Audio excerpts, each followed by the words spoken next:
les agents que nous représentons ont réellement besoin de réponses. Donc ce qu'on va faire, et ceci est réellement une action syndicale, on va vider notre sac, et le premier, vous voyez, c'est celui du dialogue social. Voilà. On vous a interrogé également sur les affectations des stagiaires, c'est-à-dire dans quelle mesure on tenait compte de leur résidence administrative pour compter les points. Enfin, le mouvement est derrière nous.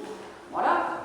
On vous a aussi sollicité pour les affectations des stagiaires. Voilà. On vous a aussi sollicité sur les concours TFR, le recours aux listes complémentaires, ça fait maintenant plus d'1 an et demi. On vous a aussi sollicité sur les frais de déplacement et la prise en charge des frais kilométriques. Vous savez qu'on est dans une situation d'inflation et qu'il y a la nécessité de se pencher sur ce sujet maintenant sérieusement.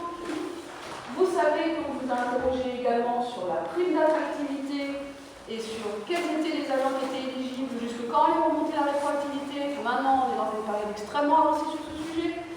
On vous a interrogé aussi sur la composition paritaire des jolies titularisations sur laquelle vous vous étiez engagé à nous transmettre le nouvel arrêté, il y a de ça plus de 15 jours.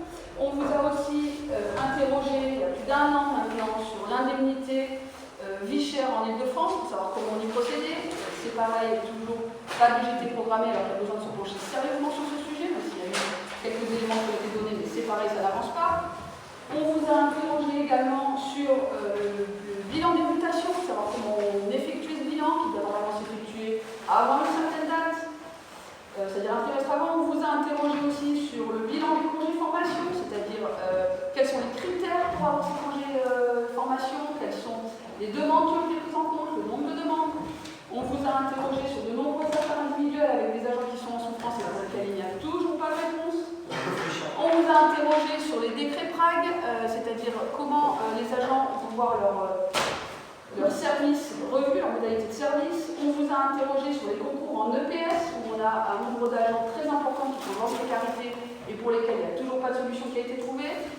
Donc globalement, on a une panne de dialogue social, et ce qui fait qu'on en arrive à un stade d'exaspération. Et d'ailleurs, on avait déjà échangé à ce sujet à plusieurs reprises, et on vous avait bien indiqué que ça faisait maintenant un moment, et malgré les bilatérales qui se passent, même s'il y a des avancées qui demeurent microscopiques, pour nous, on est loin d'un dialogue qui soit constructif et qui puisse permettre surtout de donner des réponses à ceux qui nous interrogent.